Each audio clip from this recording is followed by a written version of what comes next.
অনূর্ধ্ব-17 south American কাপে তৃতীয় স্থান নির্ধারণী ম্যাচে 1-0 গোলের জয় পেয়েছে ব্রাজিল অনূর্ধ্ব-17 ফুটবল দল। মূলত সেমিফাইনালে ব্রাজিল কলম্বিয়ার বিপক্ষে 3-0 গোলের বড় ব্যবধানে হারে এবং এই হার নিয়ে সেমিফাইনাল থেকে ছিটকে যায় ব্রাজিল। অপরদিকে আর্জেন্টিনার কাছে 3-1 গোলের বড় ব্যবধানে হেরে সেমিফাইনাল থেকে ছিটকে যায় মূলত ইকুয়েডর এবং ব্রাজিলের মধ্যকার তৃতীয় স্থান নির্ধারণী এই ম্যাচটি অত্যন্ত জমজমাট হয়েছে।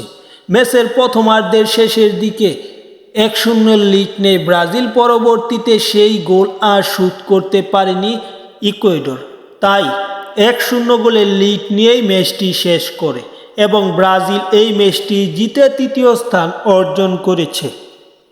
মূলত এই টুর্নামেন্টে চ্যাম্পিয়ন হয়েছে কলম্বিয়া, তারা আর্জেন্টিনাকে হারিয়েছে ফাইনালে এবং আর্জেন্টিনা রানার আপ দল তৃতীয় স্থান নির্ধারণ করলো। ব্রাজিল ইকুয়েডর আছে চতুর্থ স্থানে।